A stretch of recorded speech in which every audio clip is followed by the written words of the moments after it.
మూడవ సెషన్ ఇప్పుడు ప్రారంభం కానున్నది. ఈ కార్యక్రమానికి స్వాగతోపన్యాసం చేయాల్సిందిగా ఉపాసక్ తోకల సంజీవరెడ్డి గారిని స్వాగతోపన్యాసం చేయాల్సిందిగా మనవి చేస్తున్నాం. జై భీమ్, జై భీమ్. నమో బుద్ధాయ, నమో ధమ్మాయ, నమో సంఘాయ. బౌద్ధ బంధుమిత్రులందరికీ, హేతువాదులు, నాస్తికులు, అంబేద్కరిస్టులు, ప్రగతిశీల శక్తులు ఈ సమాజాన్ని మార్చాలని కోరుకుంటున్నా ఇక్కడికి హాజరైనటువంటి బౌద్ధ బంధుమిత్రులందరికీ స్వాగతం, సుస్వాగతం. మిత్రులారా, ఈరోజు మనం ఇక్కడ అద్భుతమైన బౌద్ధ మహాసమ్మేళనాన్ని జరుపుకుంటున్నాము. ఒకవైపు ఒక మనుషులు అంటే బాబాసాహెబ్ అంబేద్కర్ పేరు ఒక కోనసీమ జిల్లాకు పెడితే దాన్ని సహించలేని విద్వేషపూరితమైన సమాజంలో ఇవాళ మనం నివసిస్తున్నాం. విద్వేషాన్ని తొలగించి మనము అందరం బంధుత్వాన్ని, సోదరత్వాన్ని, సహోదరత్వాన్ని, బ్రదర్హుడ్ని మనం సాధించాలనే లక్ష్యంతో ముందుకు వచ్చినటువంటి ప్రతి ఒక్కరికి పేరు పేరున ధమవందనాలు. ఇప్పుడు మూడవ సెషన్ స్టార్ట్ అవుతుంది. ఈ మూడవ సెషన్కు మొట్టమొదలు సభాధ్యక్షత వహించాల్సిందిగా జి రాజేశ్వరరావు, ఉపాధ్యక్షులు టీబీఎస్ఐ తెలంగాణ వారిని వేదిక మీదకి రావాల్సిందిగా ఆహ్వానిస్తున్నాను.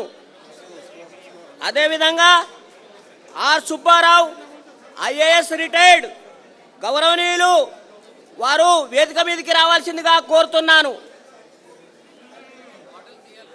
అదేవిధంగా బౌద్ధ రచయిత, ఎడిటర్, బుద్ధభూమి 107 పుస్తకాలు రాసినటువంటి బౌద్ధ రచయిత బొర్రా గోవర్ధన్ గారిని వేదిక మీదకి రావాల్సిందిగా సాదరంగా ఆహ్వానిస్తున్నాను.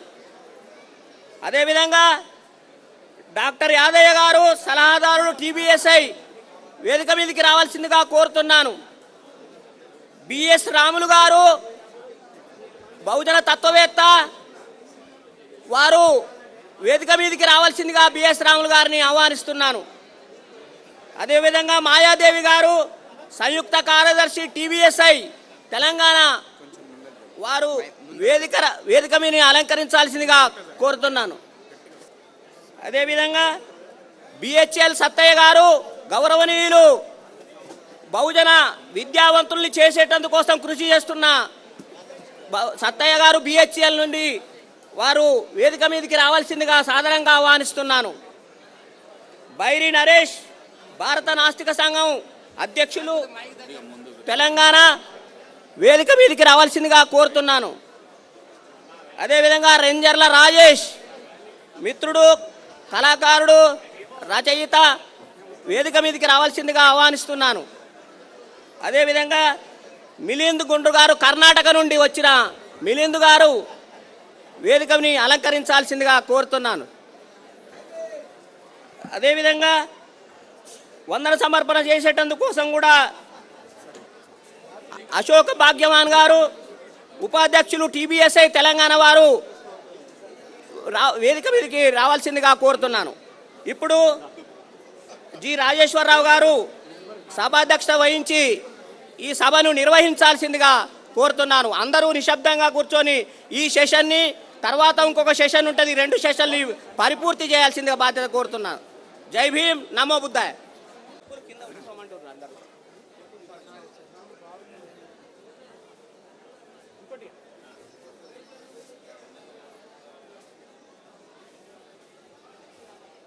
ఇవాళ ఈ కార్యక్రమం జరుపుకునే మన ప్రదేశం పేరు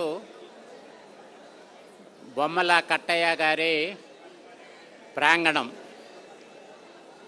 బొమ్మల కట్టయ్య గారి ప్రాంగణం అంటేనే ఇక్కడ ఉన్నటువంటి వరంగల్ సోదరులందరూ కూడా అసలు వాళ్ళు 2 బస్సుల్లో బయలుదేరి ఇంకా కారులో బయలుదేరి రావటం అనేది కట్టయ్య గారికి మీరు చూపుతున్నటువంటి నివాళుల కిందను, గౌరవం కిందను భావిస్తున్నాము. అలాంటి వరంగల్ వారికి, మిగిలిన నిజామాబాద్ వారందరికీ కూడా అభినందనలు తెలియజేస్తున్నాము. మనం ఈ కార్యక్రమం ముందు మొదలేసుకునేటప్పుడు నేను ఒక అధ్యక్షుడిగా నేను ఈ బౌద్ధ సంఘంలో జాయిన్ కావటంలో నేను కూడా కట్టయ్య గారిని చూసిన తర్వాత నాకు ఎంతో మనసులో మార్పు రావటము. అయితే అలాంటి కట్టయ్య గారి మార్గదర్శకత్వంలో తెలంగాణ ప్రాంతము, ఆంధ్రప్రదేశ్ ప్రాంతము చాలా అభివృద్ధి చెందింది. అందుకే మనందరి తరపున కట్టయ్య గారికి నివాళులు అర్పిస్తున్నాము. తర్వాత నేను ఇవాళ చాలా సంతోషపడుతున్నాను. నేను తెలంగాణ భారతీయ బౌద్ధ మహాసభ ఉపాధ్యక్షుడిగా ఉండి ఇవాళ మన ఎదురుగా ఉన్నటువంటి నేషనల్ ప్రెసిడెంట్ గారు, తర్వాత మన ట్రస్టీ గారు, వీళ్ళందరి సమక్షంలో నేను కార్యక్రమంలో ఉండటం అనేది చాలా సంతోషం. Sir, on behalf of BSI Telangana State, we welcome all our national leaders to this session. We are proud of you, sir. Today you made this function memorable because all three are available here. The national president, the working president and the trustee. All three at a time we have seen you on the same dais. We are proud of you, sir. We promise on behalf of this Telangana state, we will take your suggestions, we will walk along with your ideology and all your decisions. We promise on behalf of Telangana BSI. So, thank you very much, sir. Your presence, we are feeling very proud of your presence. Once again, we thank you. The other aspect is there are many executive members of national body, they are available here. We welcome them. We thank them to be present here. Even though they got tomorrow this national program, they joined here on behalf of BSI. We are BSI State, Telangana State. We are thanking you. ఇక next వచ్చేటప్పటికల్లా మన dais మీద ఉన్నటువంటి వాళ్ళని చూస్తుంటే వీళ్ళంతా కూడా చాలా మేధావులు, ఉన్నతమైన వాళ్ళు, ప్రజలలో మన్నలను పొందటమే కాకుండా నిజంగా బౌద్ధాన్ని గురించి వారు చేస్తున్న కృషి అమోఘము. అందులో మరీ ముఖ్యంగా గోవర్ధన్ సారు లిటరేచర్ పరంగా బౌద్ధ సిద్ధాంతాలని, బౌద్ధ సాహిత్యాన్ని ఎంతో వృద్ధి చేస్తున్నటువంటి గొప్ప వ్యక్తి. వారి 100వ పుస్తకం కూడా రిలీజ్ కావటము, మరొక పుస్తకము రిలీజ్ కూడా చేయటము చాలా సంతోషకరమైన విషయము. బొర్రా గోవర్ధన్ గారిని గురించి నేను ఈ సభలో చెప్తే సుమారుగా అందరికి పరిచయమైనటువంటి, అందరి మనసులోనూ నోట్లోనూ నానేటటువంటి వ్యక్తి కాబట్టి ఆయన మనకు లభించినటువంటి ఒక అదృష్టము. స్పెషల్గా బౌద్ధ సాహిత్యానికి బొర్రా గోవర్ధన్ గారు దిక్చూసి అని నేను భావిస్తున్నాను. ఆయన గారి మాటలు వినాలి. ఆయన గారు ఒక గంట సేపు చెప్పినా, గంటన్నర సేపు చెప్పినా కూడా అందులో ఉన్న జ్ఞానాన్ని ఆయన గారికి స్వాగతం పలుకుతున్నాము. అట్లనే ఇంకొకటి ఆర్ సుబ్బారావు గారు ఐఏఎస్ ఆఫీసర్ గారు, ఆయన గారు కూడా ఈ స్టేజ్ మీద ఉన్నారు. మిగిలిన మిత్రులందరూ కూడా ఈ స్టేజీ అలంకరించున్నారు. అందరికీ స్వాగతం పలుకుతున్నాము. మన ప్రోగ్రామ్ని తక్కువ టైంలో కంప్లీట్ చేసుకోవాలి కాబట్టి తిరిగి కార్యక్రమాన్ని మొదలేస్తాము. అందరికీ వెల్కమ్. Thank you. దయచేసి ఒక అధ్యక్షుల వారి అనుమతితోని ఉదయం సెషన్లో యావత్ భారతదేశాన్ని బాబాసాహెబ్ రథాన్ని, బౌద్ధ రథాన్ని ముందుకు తీసుకుపోతూ ప్రబుద్ధ భారతాన్ని నిర్మాణం కోసం కృషి చేస్తున్న మన జాతీయ అధ్యక్షులు చంద్రబోధు పాటిల్ గారిని వేదికను అలరించాల్సిందిగా మనవి చేస్తున్నాము. ప్లీజ్ దయచేసి గట్టి చప్పట్లతోని వారికి స్వాగతం తెలియజేయాల్సిందిగా మనవి చేస్తున్నాను. ప్లీజ్ సార్, తమరి సందేశాన్ని ఉదయం సాధ్యం కాలేదు కాబట్టి మీరు సందేశాన్ని అందించాల్సిందిగా మనవి చేస్తున్నాను సార్ ప్లీజ్. महाकारुणिक तथागत गौतम बुद्ध, बोधिसत्व डॉक्टर बाबा साहब अम्बेडकर, इन्हें त्रिवार नमन।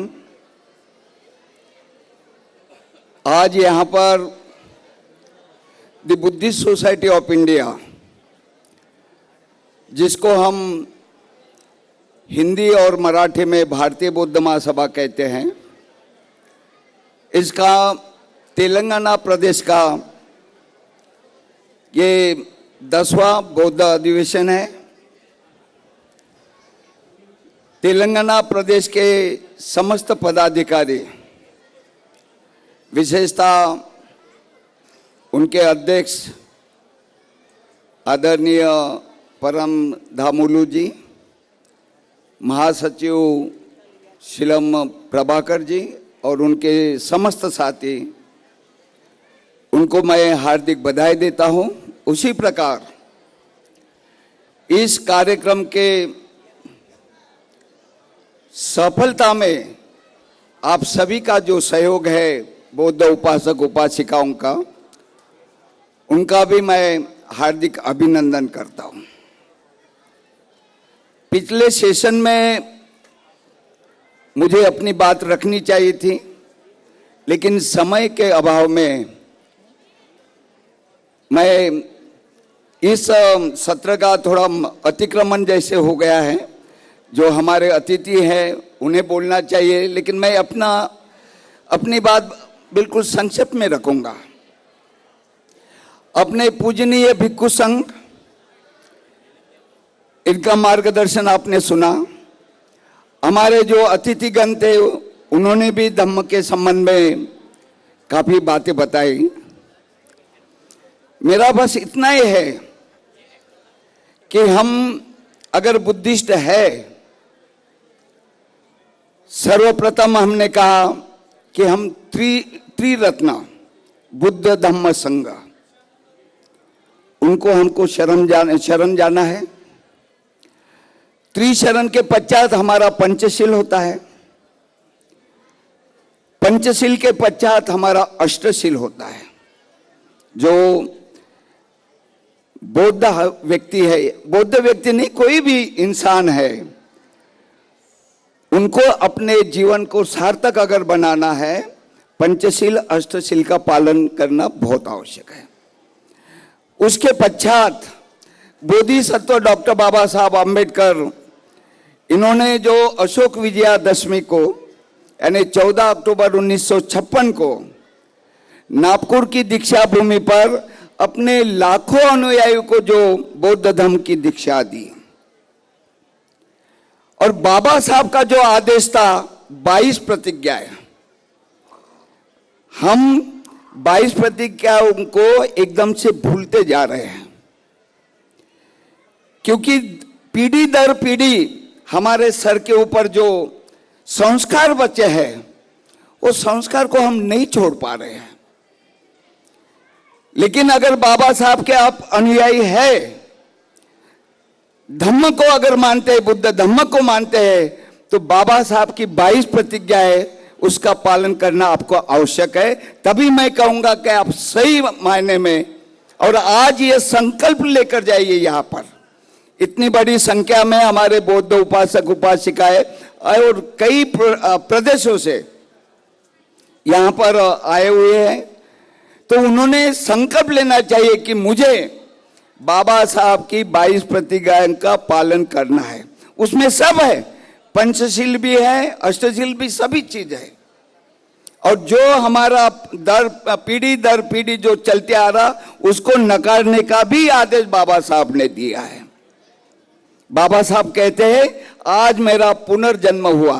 पुनर्जन्म मतलब कोई दूसरे जन्म में नहीं गए, लेकिन जो संस्कृति इतने वर्षों से जो आ रही थी, उनको बाबा साहब ने एकदम त्याग दिया, और इसलिए कह रहे कि मेरा ये नया जन्म है, यानी आज से मैं जो है भगवान बुद्ध के जो मार्ग है उसके उनका अनुसरण करूंगा। बाबा साहब किसी के सामने झुके नहीं, वे सिर्फ तथागत गौतम बुद्ध को शरण गए, तथागत गौतम बुद्ध को उन्होंने नमन किया, समझ रहे ना। और बाबा साहब के जीवन में उन्होंने 3 बातें कही। एक कहा शिक्षा, दूसरा शील यानी चरित्र व्यक्ति का, और तीसरा है स्वाभिमान। मैं उसकी व्याख्या नहीं करूंगा, आप समझ सकते हैं। शिक्षा तो हमने प्राप्त की, बाबा साहब का मंत्र हमने अपने जीवन में उतारा और ये शिक्षित हुए, और आज हम परिणाम देख रहे हैं। जगह जगह इतने पढ़े लिखे लोग अच्छे अच्छे पोस्ट पे गए, ये किसकी वजह से? शिक्षा की वजह से। फिर बाबा साहब ने कहा मेरे जीवन में शील का बहुत महत्व है, चरित्र का। हम प्रज्ञाशील करुणा बोलते हैं। अगर शील है, प्रज्ञा है, लेकिन अगर शील नहीं है तो वो कोई काम की नहीं है। यानी ये दोनों देखिए साथ में, प्रज्ञाशील कितने करुणा तो बाद में आती है, लेकिन मनुष्य के लिए प्रज्ञा और शील ये बहुत महत्वपूर्ण है, यानी बौद्ध धर्मियों के लिए। और बाबा साहब ने अंतिम कहा स्वाभिमान। पूरे जीवन में अडिग बने रहे, अडिग। जैसे वो किताब भी जो लिखा है ना उन्होंने, जो हमारे लेखक ने, यानी शील का उच्च शिखर बाबा साहब। तो ऐसे स्वाभिमानी, तो हमें अपना स्वाभिमान रखना चाहिए धम्म के इसमें। मैं राजनीति की इसमें तो नहीं कहूंगा, क्योंकि राजनीति में स्वाभिमान बनाकर कोई रह ही नहीं सकता, राजनीति कर ही नहीं सकता। लेकिन धम्म के इसमें हर एक प्रत्येक व्यक्ति ने, अगर बाबा साहब के अनुयायी है, बौद्ध धर्म में के अनुयायी है, तो ये बाबा साहब की 3 बातें, शिक्षा, शील और स्वाभिमान। अंत में the Buddhist society of India आज हमारे बीच में बाबा साहब के पुत्र माननीय भीमराव अंबेडकर जी, हम एक मंच पे आए। आपको विदित है, हम पिछले वर्ष से जो 17 अक्टूबर 2021 में सर्वप्रथम हम उत्तर प्रदेश के मेरठ में एक मंच पे आए, और वहां पे हमने एक आह्वान किया लोगों को कि अब हमारे बीच में कोई मनमुटाव नहीं है, कोई गुट नहीं है, हम इकट्ठा आए हैं। और आज के बाद जो हमारा कार्य यानी कुछ कमजोर हुआ था, नहीं कर पाए थे, वो पूरा कार्य हम दोनों मिलकर, हम पूरा का जो बाबा साहब ने ये संस्था के जो उद्देश्य दिए, वो उद्देश्य के पूर्ति के लिए लगेंगे। हमने साथ साथ में, और ये जो मैसेज है भारत में नहीं, भारत के बाहर भी गया है।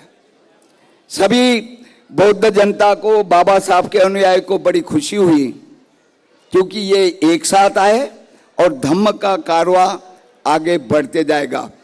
और वो भी वह आप सभी के सहयोग से, बिना आपके सहयोग से कोई भी संस्था, कोई भी आगे नहीं चल सकता।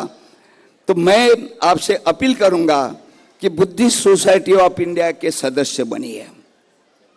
जगह जगह अपने ग्रामीण हो, तहसील हो, जिला हो, हर स्तर पे अपने बुद्धिस्ट सोसाइटी की शाखा, जिसको हम भारतीय बौद्ध महासभा करते, ये बाबा साहब की बनाई हुई संस्था है।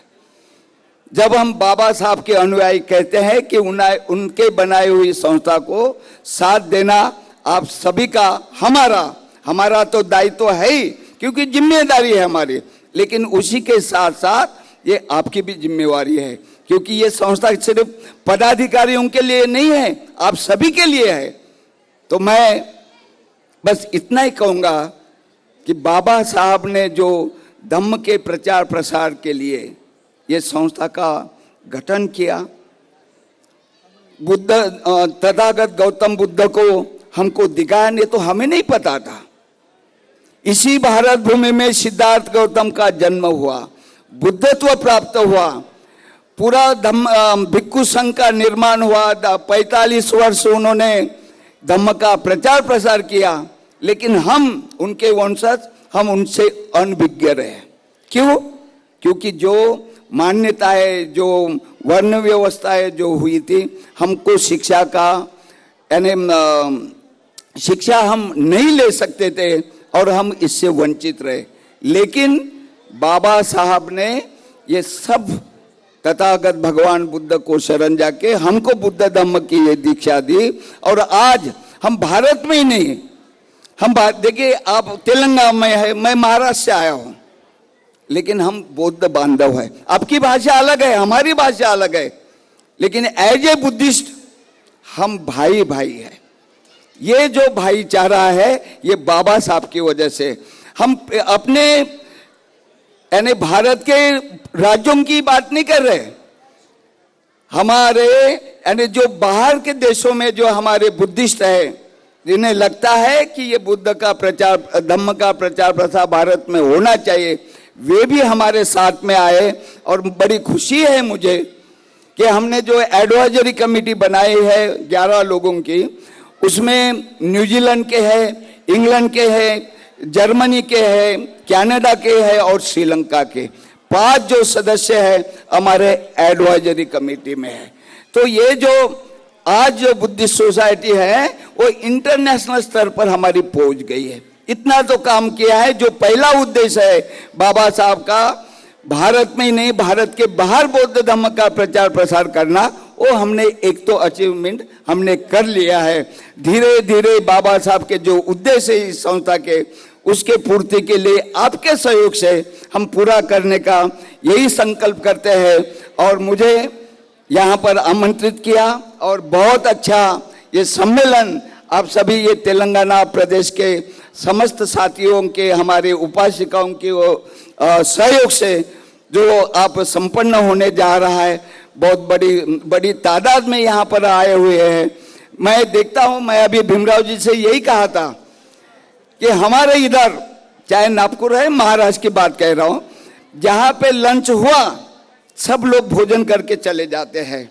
लेकिन मैं आपको धन्यवाद दूंगा कि आप देखिए, भोजन होने के पश्चात बड़ी संख्या में आप यहाँ पर बैठे हुए हैं, उसके लिए साधुवाद।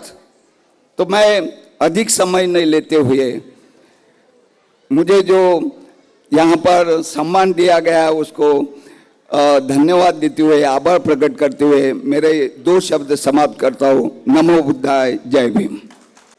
మన కార్యక్రమం మొదలవుతుంది.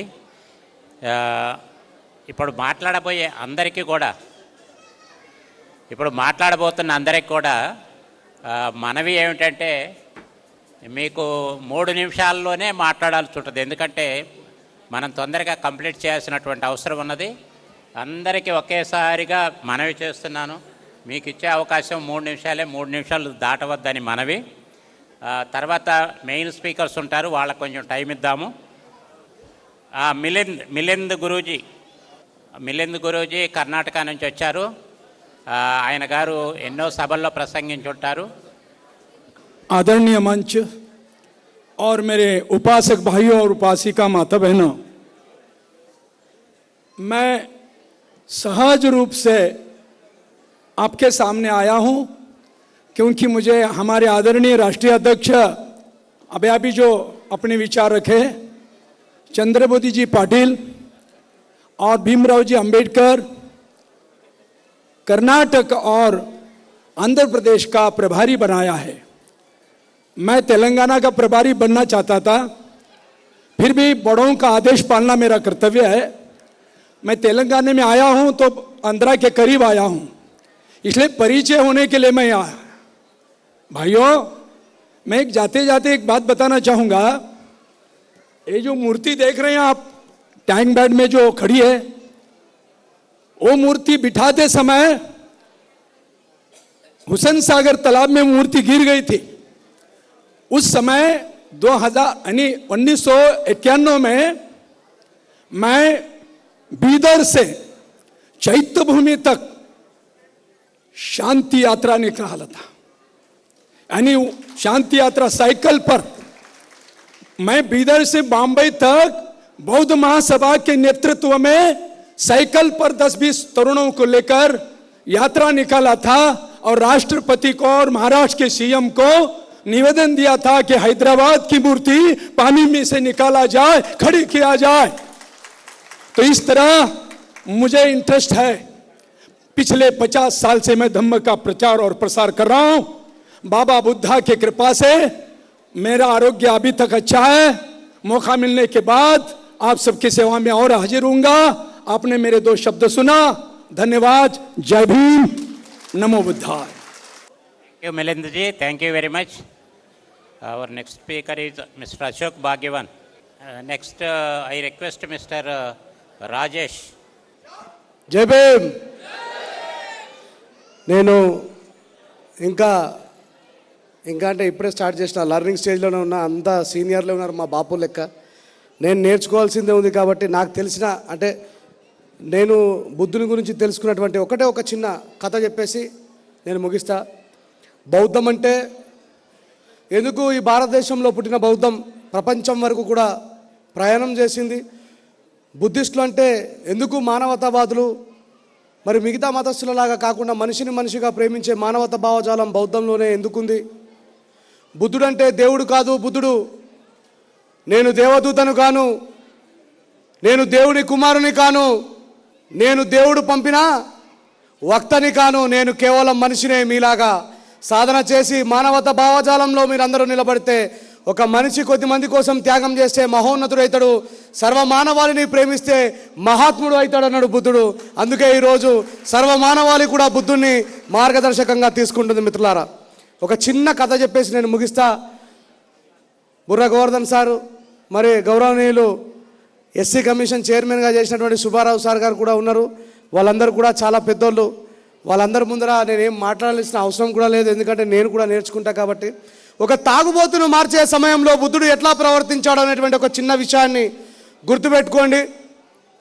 బుద్ధుడు పక్క ఊర్లో నుంచి ఈ ఊర్లోకి వస్తున్నాడు అనగానే ఏ ఊరినైతే బుద్ధుడు దాటుకుంటూ వెళ్తున్నాడో, బుద్ధుడు నేర్పుతున్నటువంటి జ్ఞానం ఏదైతే ఉందో సర్వమానవాళిని కూడా ఈ పంచశీలాలన్నిటి కూడా ప్రతిభాగంగా మార్చుకొని చెడు వ్యసనాలకు దూరంగా అవుతున్నటువంటి ఈ సమాజాన్ని చూసి తట్టుకోలేనటువంటి, ఫ్రీగా కేవలం మాటలు మంత్రాలు మాత్రమే చెప్పి నాగలు పట్టుకొని దున్నక ఎలాంటి కష్టాన్ని చేయకుండా మాటలు చెప్పుకొని బతికేటువంటి ఒక చరిత్రకారులు ఉన్నారు కదా, వాళ్ళకి బుద్ధుడు కౌంటర్ ఇస్తున్నాడనేటువంటి భయంతో బుద్ధుని ఒక్కొక్క ఊరికి రాకుండా చేయడం కోసం ఈ మనువాదులు ప్రయత్నించిన సందర్భంలో ఒక తల్లి తన భర్త రోజంతా కష్టపడి డబ్బులు సంపాదించి సాయంత్రం అయ్యేసరికి సారా కొట్టుకెళ్ళి తను ఆ మందును దాగి ఇంట్లో పిల్లలకు అన్నాన్ని కూడా పెట్టకుండా దుర్మార్గంగా ప్రవర్తిస్తున్నటువంటి తన భర్తను మార్చుకోవడం కోసం ఒక స్త్రీ, ఒక తల్లి బుద్ధుడి దగ్గరికి వెళ్ళింది. మిత్రులారా, అయితే బుద్ధుడు కనబడగానే సాగిరపడి, అయ్యా నా భర్త తాగుబోతు జూదరిగా మారి వ్యసనపరుడు అయిపోయి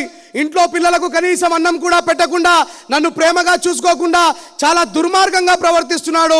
మీరు ఎట్లాగైనా సరే నా భర్తను మార్చండి, లోగడ మీరు చాలా మందిని మార్చారని చెప్పేసి మనుషులు మాట్లాడుతుంటే విన్నా, నా ఇంటిని మీరే నిలబెట్టండి తండ్రి అని బుద్ధుడికి సాగిల పడుతుంది ఆ తల్లి. అయితే బుద్ధుడు ఏమంటాడంటే, అమ్మా నీ భర్త తాగిన తర్వాతనే దుర్మార్గంగా ఉన్నాడా, లేదా తాగకున్న ముందు కూడా దుర్మార్గుడు అంటే, లేలే లేలే నా భర్త తాగకున్న ముందు చాలా ప్రేమగా చూసుకుంటాడు మమ్మల్ని, తాగిన తర్వాత దుర్మార్గుడుగా మారుతున్నాడు, చాలా కష్టపడతాడు నా భర్త అని చెప్పేసి ఆ స్త్రీ చెప్పగానే, పర్వాలేదమ్మా రేపు నీ భర్తని నా దగ్గరికి రమ్మని బుద్ధుడు చెప్తాడు. ఈ విషయాన్ని చాలా సంతోషంగా ఇంట్లో అన్నం పెట్టేటప్పుడు భర్తకు భోజనం వేసేటప్పుడు, అయ్యా ఇక రేపటి నుంచి మన ఇంట్లో చీకట్లు ముగిసిపోతున్నాయి, వెలుగులు రాబోతున్నాయి, మీరు రేపు బుద్ధుడి దగ్గరికి వెళ్తే మీలో ఉన్నటువంటి దుర్వ్యసనమైనటువంటి సురామేర మధ్య ప్రమాదటాన వేరమని సిక్కాపదం సమాధియామి, రేపటి నుంచి మీ లోపల ముగిసిపోతుంది, మీరు సూరాన్ని పాటించబోతున్నారు అనగానే ఆశ్చర్యకరమైనటువంటి ఆనందాన్ని వ్యక్తం చేస్తారు. ఎట్లా నన్ను ఎవరు మార్చబోతున్నారంటే, అయ్యా లోగడ ఎంతో మందిని మార్చినటువంటి విశ్వమానవ ప్రేమికుడు, విశ్వమానవాళి ప్రేమకు బాటలు వేస్తున్నటువంటి బుద్ధుడి దగ్గరికి మనం రేపు వెళ్ళబోతున్నాం. బుద్ధుడి దగ్గరికి వెళ్తే మీరు తాగడం మానేస్తారు అని చెప్పగానే, ఓహో బుద్ధుడి దగ్గరికి వెళ్తే నేను తాగడం మానేస్తానా, సో ఈ రోజుతో నేను తాగడం ఆఖరి అని చెప్పి సాయంత్రం బుద్ధుడు ఎక్కడైతే ఉన్నాడో ఆ ప్లేస్కి వెళ్ళమని చెప్పి తన భార్య చెప్పగానే పోతూ ఈయన ఏం చేస్తాడంటే, ఇక ఎట్లాగో బుద్ధుడి మాటలు విన్న తర్వాత నేను తాగడం మానేస్తా కదా, ఈరోజు చివరిగా తాగుతానని చెప్పేసి అనుకుంటాడు. ఈరోజు చివరిగా తాగేసి వెళ్తాను, ఎట్లాగో బుద్ధుడు చాలా శక్తివంతుడు, బుద్ధుడు చాలా అద్భుతంగా మనుషుల్ని మారుస్తూ ఉన్నాడు, నేను కూడా తాగడం మానేస్తున్నా కాబట్టి పోతూ పోతూ ఒక 2 బాటలు చేతిలో పట్టుకొని పోతూ పోతూ తాగుతూ పోతా బుద్ధుడి దగ్గరకని తను ప్రయాణం చేస్తూ సారాయి కొట్టు దగ్గర ఆగి ఒక చేతిలో ఒక బాటలు పట్టుకొని ఇంకో బాటల్ని తన నడుముకు పెట్టుకొని పోతూ తాగుతూ పోతాడు. అయితే పోతున్న క్రమంలో ఆయన లోపల ఒక భయం ఉత్పన్నమవుతుంది. నేను రేపటి నుంచి ఎట్లా పని చేస్తా, బుద్ధుడు మాయ చేస్తాడా, బుద్ధుడు మంత్రం చేస్తాడా, బుద్ధుడు నన్ను కొడతాడా, లేకపోతే రూపలేసి కుమ్ముతాడా, ఏం చేస్తాడో అని చెప్పేసి ఒక బాటలు మొత్తం తాగేస్తాడు మిత్రులారా. అట్లాగే ఇంకాస్త దూరం పోయి సగం బాటలు తాగిన తర్వాత బుద్ధుడు అక్కడ ఇట్లాగే ఇందాక సార్ మాట్లాడుతున్నప్పుడు మనం అందరం ఇట్లా తీక్షణంగా వింటున్నాము. బుద్ధుడు మాట్లాడుతున్నప్పుడు మిగతా వాళ్ళందరూ కూడా చాలా జాగ్రత్తగా వినడం జరుగుతుంది. అయితే హలో సార్ నమస్తే అంటే ఆయనకు తెలిసిన విధంగా బుద్ధుని చూడగానే భయం పడుతుంది. ఆల్రెడీ సగం బాటలు ఖాళీ అయిపోతుంది, లోపల ఇంకో బాటలు ఉన్నది కాబట్టి బుద్ధుడు ఏం చేస్తాడు, నన్ను శిక్షిస్తాడా, నన్ను బెదిరిస్తాడా, నన్ను కొడతాడా, రూమ్లో వేసి మరి ఆకలితో చంపుతాడా అనేటువంటి భయంతో ఆయన ఉంటాడు. పోగానే బుద్ధుడు చెప్తాడు, ఓహో ఫలానా లక్ష్మి వాళ్ళ భర్తవు నువ్వేనా, నిన్న వచ్చి చాలాసేపు నా దగ్గరకు వచ్చి ఏడ్చుకుంటూ నా కుటుంబం మొత్తం నాశనం కావడానికి కారణం నా భర్త సారాయి తాగడం అని చెప్పేసి బాధపడ్డది, అది నువ్వేనా అంటే నేనే సార్ అంటాడు. సరే మంచిది, నేను లోపలికి వెళ్ళొస్తా, నువ్వు కాసేపు నిలబడు అని చెప్తాడు. మిత్రులారా ఏమంటాడు, నేను లోపలికి వెళ్ళొస్తా కాసేపు నిలబడు బయట అంటాడు. బుద్ధుడు వెళ్తాడు, 5 నిమిషాలు అవుతుంది రాడు, 10 నిమిషాలు అవుతుంది రాడు, అర్ధగంట అవుతుంది రాడు. ఈయన చేతిలో ఉన్న ఇంకా బాటలు కూడా ఖాళీ చేస్తాడు.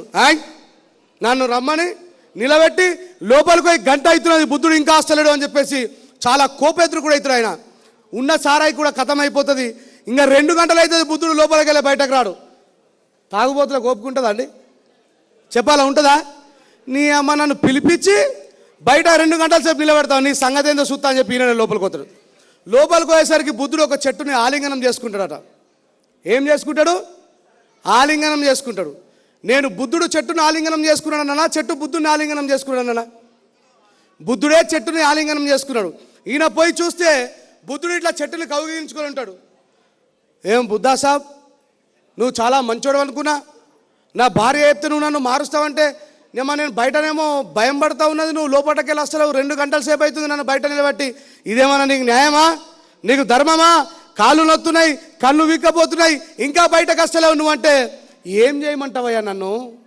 నిన్ను బయట నిలబెట్టిన సంగతి తెలుసు, నువ్వు చాలాసేపటి నుంచి వెయిట్ చేస్తున్న సంగతి తెలుసు, కానీ ఈ చెట్టు నన్ను వదిలేస్తలేదు అయ్యా, నేనేం చేయాలా అని చెప్పి అంటాడు బుద్ధుడు. నేను తాగుబోతున్నా కానీ గుడ్డని అనుకుంటున్నావా నన్ను? నువ్వు చెట్టుని పట్టుకున్నావు, చెట్టు నిన్ను వదిలిపెడతలేదు అనుకుంటున్నావు, అంతే తాగుబోతులు అందరూ లోఫర్గాళ్ళు అనుకుంటున్నావా అని చెప్పేసి అనగానే ఇప్పుడు మరి నన్ను ఏం చేయమంటావు, నువ్వు దేనికోసం వచ్చినావు అంటే నన్ను ఈ వ్యసనం నుంచి విముక్తి చేస్తావనేటువంటి భరోసాతో నీ దగ్గరకు వచ్చినా అంటే వ్యసనాన్ని నువ్వు పట్టుకున్నావా, నిన్ను వ్యసనం పట్టుకున్నావని అడుగుతాడు బుద్ధుడు. వ్యసనాన్ని నువ్వే పట్టుకున్నావు కాబట్టి ఆ వ్యసనాన్ని వదిలేయాల్సిన బాధ్యత నీపై ఉన్నదే. నేను దేవుణ్ణి కాను, దేవదూతని కాను, దేవుడు పంపించిన ప్రవక్తని కాను. నేను మంచి మాటలు మాత్రమే చెప్తా, సద్ధర్మాన్ని మాత్రమే పాటించమని చెప్తా, ధర్మానికి అధర్మానికి, నీతికి నిజాయితీకి, అబద్ధానికి నిజానికి మధ్య తేడాలను చూపిస్తా, ఆచరించాల్సింది నువ్వే అంటాడు. అట్లా బుద్ధుడి యొక్క ఆలోచనని మనం అందరం కూడా తెలుసుకొని ముందుకు సాగాలని నాకు ఈ చిన్ని అవకాశం ఇచ్చిన మీ అందరికీ హృదయపూర్వకంగా జై భీమ్ తెలియజేస్తున్నా. Jai Bhim. Thank you. Thank you Rajesh. ఇదంతా ఇక్కడ కూర్చొని అధ్యక్ష స్థానంలో 1 నిమిషం మాట్లాడు, 2 నిమిషాలు మాట్లాడంటే ఈ తెలివి కల్లోళ్ళు ఏదో ఒక కథ చెప్తారు. అది బుద్ధుని కథ అనేటప్పటికల్లా నేను నోరు మూసుకొని 9 నిమిషాలను కూర్చోవాల్సి వచ్చింది. దయచేసి తన సోదరుడు నరేష్ అయినా కానీ ఒక 3 నిమిషాల్లో క్లోజ్ చేస్తారు. ఎందుకంటే వీళ్ళిద్దరు చాలా తెలివైన వాళ్ళు. ఈ తెలివైన వాళ్ళు ఆ రూల్ని అతిక్రమించాలన్నా పోరాటం చేయాలన్నా వాళ్ళకి తెలుసు. అందుకని ఇప్పుడు చాలా ఈజీగా రాజేష్ 9 నిమిషాలు లాగించేశాడు 3 నిమిషాలకి. ఐ రిక్వెస్ట్ బైరి నరేష్, వాళ్ళు నరేష్, భారత నాస్తిక సంఘం తెలంగాణ, ప్లీజ్ కమ్. 3 నిమిషాలు నా ఇష్టం. నేను 2 నిమిషాల 58 సెకండ్లు ఉట్టిగా కూర్చుంటా, లాస్ట్ 2 సెకండ్లు జైబీమని పోతా. It is my own time. చూస్తా మీరు ఎంతసేపు ఓపికగా సైలెంట్గా ఉంటారో. నీ టైం కాదు, నా టైం అది. Thank you sir. నిజంగానే 3 నిమిషాల్లో కూడా చెప్పొచ్చు. తెలివిగా 5 నిమిషాలు చెప్పను, పాటిస్తాను మీ గౌరవాన్ని. వేదిక మీద చాలామంది పెద్దలు ఉన్నారు, అందరికీ వందనాలు. ముందున్న వాళ్ళకి వందనాలు.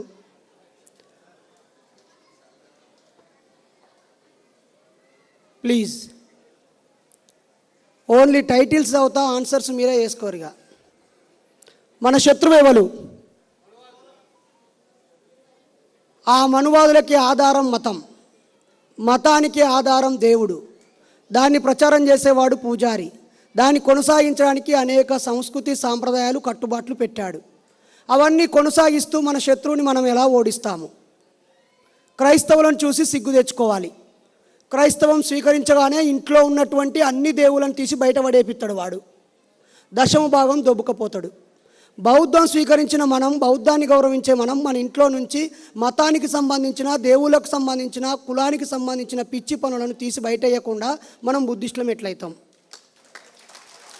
బుద్ధుడు కేవలం అప్పుడున్న వ్యవస్థలో వర్ణ వ్యవస్థ మీద పోరాటం చేశాడు. ఇప్పుడు అదనంగా బాబాసాహెబ్ పోరాడే నాటికి కుల వ్యవస్థ కూడా యాడ్ అయింది. అంతకంటే త్యాగం చేస్తే తప్ప మనం మార్పు తీసుకురాలేము.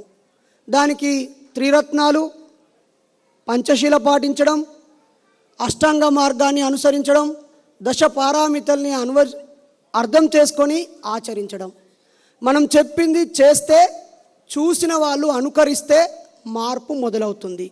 ఏ మతమైనా, ఏ సాంప్రదాయమైనా చెబితేనో రాస్తేనో ముందుకు పోదు. ఆచరించి చూపిస్తే, చూసి అనుకరించడం ద్వారా ఇది ముందుకు వెళ్తుంది. ఈ రాష్ట్రంలో ఆర్య సమాజం అనే సంస్థలు కోకొల్లలుగా ఉండి, మీ బిడ్డలు మన బిడ్డలు లేచిపోయి వస్తే 20,000 దొబ్బి మత పద్ధతిలో పెళ్లి చేసి వెళ్ళగొడుతున్నారు. ఆ కాగితం పనికత్తలేదు, అది మత పద్ధతే. మళ్ళీ రిజిస్టర్ పెళ్లి చేసుకోవాలి. మరి మనం మన బుద్ధిస్ట్ సొసైటీ నుంచి ఎవరికి చేతనైతే వాళ్ళు ఏ మండలంలో, ఏ జిల్లాలో ఎక్కడికక్కడ విపరీతంగా పెళ్ళిళ్ళు చేసే వేదికలు పెట్టి, ఎవరైనా ప్రేమించుకొని మీ దగ్గరకు వస్తే, వయసులో అర్హులైతే, బతుకు తెరువు వాళ్ళకు ఉంటే, ₹1 తీసుకోకుండా బుద్ధిస్ట్ పద్ధతిలో పెళ్లి చేయడం ద్వారా బౌద్ధం విస్తరించే అవకాశం ఉంది. అలాగే ఈ మధ్య గౌరవ కేటీఆర్ గారు సెక్రటరేట్లో మేము గతంలో కూల్చిన గుడి మసీదు స్థానంలో మీకు స్థలం కేటాయిస్తాం, గుడి చర్చి మసీదు అన్నాడు. మరి మనం లెక్కలేమా? మనం మనుషులం కామా? ఆ హుస్సేన్ సాగర్లో బుద్ధ విగ్రహం లాగేనా మన బతుకులు? లేకపోతే తాలిబాన్లు కూల్చేసిన విగ్రహంలో ముక్కలు ముక్కలు అయిపోయినట్టు అయిపోడేనా? మనం సెక్రటరీలో మన వాళ్ళు ఎవరైనా ఉంటే, లేదా మనందరం రిప్రజెంటేట్ చేసి ఆ సెక్రటరేట్లో స్థలాన్ని సంపాదించొచ్చుడు చేతనవుద్దా కాదా? అలాగే ఇక్కడ ఎంతమంది దేవుళ్ళను మొక్కరో, దేవుడు లేడు అనే క్లారిటీతో ఉన్నారో చేయలేపండి, చెయ్యి కిందికేయండి. ఇక నేను మాట్లాడేది ఏం లేదు. ధన్యవాదాలు. Thank you. ఇప్పుడు ఎం సత్తయ్య గారు, బిహెచ్ఎల్. అందరికీ జై భీమ్, నమో బుద్ధయ్య. అయితే ఇక్కడ మన కె సత్తన్న గారు చాలామంది తెలియకుండా ఉండొచ్చు. కె సత్తయ్య తెల్లపల్లి, అయితే ఈయన తెల్లాపూర్. అయితే ఈయన ఏంటంటే నిశ్శబ్ద దాత. అంటే ఎన్నో రోజుల నుంచి, ఇంచుమించు 2006 నుంచి ఆయన ఏఎస్కే అనేటువంటి ఒక ఎడ్యుకేషన్ ట్రస్ట్ ఏర్పాటు చేసినాడు. అంటే ఏఎస్కే అంటే అమృత, సత్తయ్య అండ్ కొల్లూరు. 2006లో వచ్చేసి స్పెషల్లీ రూరల్ చిల్డ్రన్ తీసుకొచ్చి వాళ్ళకి ఇంగ్లీష్ ట్రైనింగ్ ఇవ్వడం, తర్వాత వాళ్ళని వేరే వేరే యూనివర్సిటీలో ఎంట్రీ కోసము ప్రిపేర్ చేయడం. తర్వాత మేము చూసినాం అక్కడ 2 ఎకరాల్లో సడన్ విజిట్ చేసినాం. అసలు ఎంత బాగా అనిపించింది అంటే మాకు 2 ఎకరాల లోపల చాలా రూమ్స్ కట్టించేసి, తర్వాత హాల్స్ పెట్టేసి ఫ్రీ ఎడ్యుకేషన్, అంటే 30 to 40 స్టూడెంట్స్ పర్ సెషన్, అట్లా 3 months అక్కడనే ఉంచి వాళ్ళకి ట్రైనింగ్ ఇప్పిస్తున్నాడు. అది ఒకటే కాకుండా కూడా ఎస్ డెఫినెట్లీ, అంటే ఇప్పటిదాకా కూడా ఈ సొసైటీకి తెలియదు ఆయన గురించి. ఆయన చేస్తుంటే మేము చాలా రిక్వెస్ట్ చేసినాము. అయితే ఇంకొకటి ఏంటంటే, మేము అక్కడ పోయిన తర్వాత మాకు బుక్ ఇచ్చేసి మీరు రాసుకోండి అంటున్నాడు. అంటే మాకే చాలా బాధ అనిపించింది. సత్తన్న ఇంత చేస్తున్నావు నీవు, అసలు మేము మాకు మీకు తీసుకోవద్దు అంటే, లేదు అట్లా కాదు అంటే అసలు వింటలేదు, ఎంతన్నా రాసుకుంటున్నాడు అసలు. సో అటువంటి వ్యక్తులు కూడా కొంతమంది మన సమాజంలో ఉన్నారు. తర్వాత ఇంకోటి గ్రేట్ ఏంటంటే ఇది ఉంది కదా, మొన్న వచ్చినటువంటి కరోనా పీరియడ్ లోపల ఈ గుత్తేదారులు ఏం చేస్తారంటే ఎక్కడి నుంచో ఊర్లలో నుంచి పట్టుకొచ్చి మైగ్రేట్ లేబర్ని అక్కడ వదిలేస్తారు అన్నట్టు. అసొంటి వాళ్ళకి ఆయన మీరు నమ్మరు ఎంత అంటే 45 లక్షలు పెట్టేసేసి వాళ్ళకి మంత్కి ఒకసారి అందరికీ ఇంట్లోకి తిరిగి ఇచ్చినారంట. సో ఆ విధంగా తర్వాత మేము పోయినప్పుడు అక్కడ ఉన్న స్టూడెంట్స్ని అంతా రూరల్ బ్యాక్గ్రౌండ్ వాళ్ళు టీచర్స్కి పే చేసేసి వాళ్ళతో ట్రైనింగ్ ఇప్పించేసి ఇది చేస్తున్నాడు. సో ఇసొంటి వాళ్ళు అసలు మనం చాలా అరుదుగా చూస్తాము. అందుకే సత్యన్న ఇక్కడికి రావడము మేము ఆయన కృతజ్ఞత తెలుపుతున్నాము. మీకు అందరికి పరిచయం చేయాలని ఆయన రిక్వెస్ట్ చేయడంతో వచ్చిండు. ఆయన అనుభవం 2 నిమిషాలు చెప్తే అది చేస్తాడు. Thank you. మీరే ఆయన గారితో అంతా మాట్లాడేశారు. మీ ఇక్కడ ఉన్నటువంటి ఇక్కడ ఈ సభకు హాజరైనటువంటి అతిరథ అందరికీ నా యొక్క జై భీములు తెలియజేస్తా ఉన్నాను. ఈ భూ ప్రపంచం మీద ఒక సైంటిఫికల్గా ఒక పెద్ద ఎత్తున ధర్మం దేవుని ప్లేస్లా ధర్మాన్ని పెట్టిన మహనీయుడు బుద్ధుడు అని చెప్పేసి ఈ సందర్భంగా తెలియజేస్తూ ఈ అవకాశం ఇచ్చిన మీ అందరికీ కృతజ్ఞతలు తెలియజేస్తూ సెలవు. ఇప్పుడు మన మధ్యన ఒక ప్రముఖులు శ్రీ బిఎస్ రావు గారు ఉన్నారు.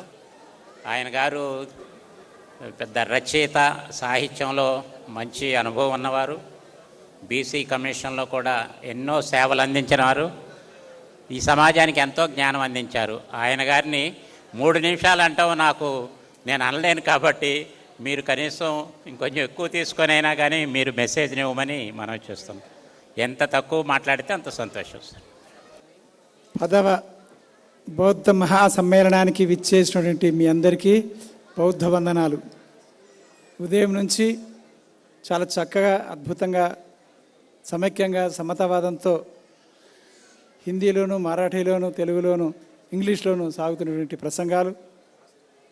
మనం మనుషులుగా పుట్టాం, అందరం సమానంగా పుట్టాం, అందరి మధ్యన సమానత్వం ఉండాలి, స్వేచ్ఛ ఉండాలి, ఆత్మగౌరవం ఉండాలి, సంఘజీవనం ఉండాలి, కలిసికట్టుగా ఉండాలి అని చెప్పి సంఘం శరణం గచ్చామని, ధర్మం శరణం గచ్చామని, బుద్ధం శరణం గచ్చామని